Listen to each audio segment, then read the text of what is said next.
നദീജല കരാറ് മരവിപ്പിക്കുന്നു. അട്ടാരിയിലെ അതിർത്തി വ്യാപാര ശൃംഖല അവിടെ സ്റ്റോപ്പ് ചെയ്യുന്നു എന്ന് പറയുമ്പോൾ അത് പാകിസ്ഥാനെ സംബന്ധിച്ചോളം ഇന്ത്യയുടെ നിർണായകമായ അവിടുത്തെ സാന്നിധ്യം സംബന്ധിച്ച് ഒരു തിരിച്ചടി എന്ന നിലയിൽ നമുക്ക് എങ്ങനെ ഒരു തിരിച്ചടിയായി ഒരു പ്രഹരമേൽപ്പിക്കാൻ കഴിയുന്നതാണത്?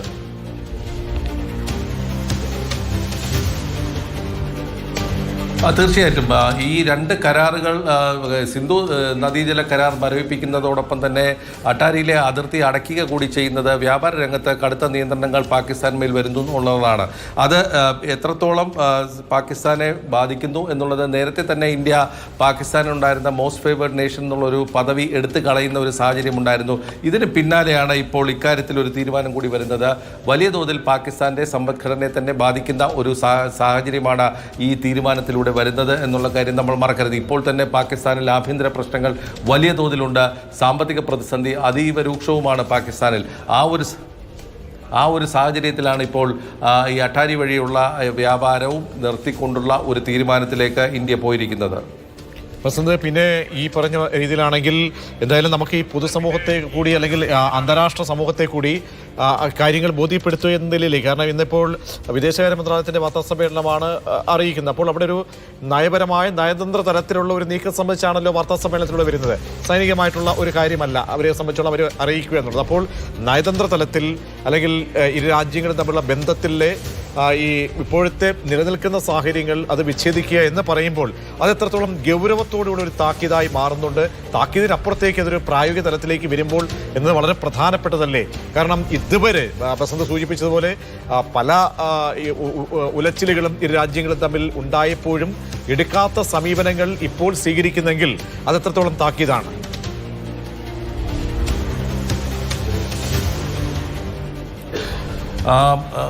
പ്രതീക്ഷ, ഇത് ഇന്ത്യയുടേത് ഇപ്പോഴൊരു ഗ്രേഡഡ് ആയിട്ടുള്ള റെസ്പോൺസാണ്, അല്ലെങ്കിൽ ഒരു കാലിബ്രേറ്റ് ചെയ്യപ്പെട്ട ഒരു റെസ്പോൺസാണ്. ഘട്ടം ഘട്ടമായിട്ട് ഈ തിരിച്ചടി അല്ലെങ്കിൽ ഒരു പ്രതികരണം, ഈ ആക്രമണത്തിനോടുള്ള പ്രതികരണം ഇന്ത്യ എടുത്തിരിക്കുന്നു എന്നുള്ളത് വേണം നമ്മൾ മനസ്സിലാക്കാൻ. അതായത് ആദ്യ ചുവടുവെപ്പ് എന്നുള്ള നിലയിലാണ് ഇപ്പോൾ നയതന്ത്ര തലത്തിൽ കടുത്ത നിലപാടിലേക്ക് ഇന്ത്യ പോയിരിക്കുന്നത് എന്ന് വേണം നമുക്ക് മനസ്സിലാക്കാൻ. അതിൽ ഏറ്റവും സുപ്രധാനമായിട്ടുള്ളത് ഹൈക്കമ്മീഷനിലെ നയതന്ത്രജ്ഞരുടെ എണ്ണം കുറയ്ക്കാനുള്ള തീരുമാനം, അവിടെ അറ്റാച്ച്മാരുടെ പിൻവലിക്കാനുള്ള തീരുമാനം, ഇന്ത്യയിലുള്ളവർ രാജ്യം വിട്ട് പോകണം എന്നുള്ള നിർദ്ദേശം, മാത്രമല്ല പാക് പൗരന്മാർക്ക് യാത്രാ വിലക്ക് ഏർപ്പെടുത്തുന്നത്, വിസ നൽകിയിട്ടുള്ളവർ അത് എല്ലാം റദ്ദാവും. അതായത് സാർക്ക് ഉടമ്പടി പ്രകാരമാണ് വിസ നൽകുന്നത്. ആ വിസ എല്ലാം തന്നെ റദ്ദാക്കുന്നു. ഇന്ത്യയിൽ ആരെങ്കിലും ഉണ്ടെങ്കിൽ അവർ മെയ് 1 മടങ്ങിപ്പോകണം എന്നുള്ളതാണ് ഏറ്റവും സുപ്രധാനമായിട്ടുള്ള നയതന്ത്ര തലത്തിലെടുത്തിട്ടുള്ള തീരുമാനം. മറ്റൊന്ന്, ഈ പറഞ്ഞ പോലെ നദീജല കരാർ റദ്ദാക്കുന്നതുമായി ബന്ധപ്പെട്ടാണ്. ഇത് പാകിസ്ഥാനെ സംബന്ധിച്ചിടത്തോളം കടുത്ത മരവിപ്പിക്കുന്നു എന്നുള്ളത്. ഞാൻ നേരത്തെ പറഞ്ഞ പോലെ ഇതിൽ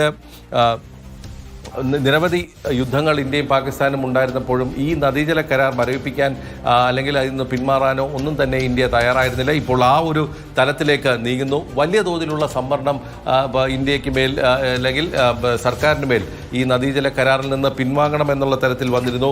പല ഈ മുൻ നയതന്ത്ര ഉദ്യോഗസ്ഥരുമൊക്കെ തന്നെ ഈ വിഷയത്തിൽ പറഞ്ഞിരുന്നത് ഇതൊരു ബ്ലഡ് വാട്ടർ എന്നുള്ള തരത്തിലാണ്, അല്ലെങ്കിൽ രക്തപ്പുഴയാണ് ഇത്, അതിൽ നിന്നും ഇന്ത്യ പിൻവാങ്ങണമെന്നാണ് മുൻ വിദേശകാര്യ നയതന്ത്ര ഉദ്യോഗസ്ഥരൊക്കെ തന്നെ പറയുന്നത്. അതായത് കഴിഞ്ഞ ദിവസവും കൻവാൽ സിബൽ എന്ന് പറയുന്ന മുതിർന്ന വിരമിച്ച വിദേശകാര്യ ഉദ്യോഗസ്ഥൻ പറഞ്ഞത് ഇതൊരു ബ്ലഡ് റിവർ എന്നുള്ള തരത്തിലുള്ള പ്രതികരണമാണ് വന്നിട്ടുള്ളത്.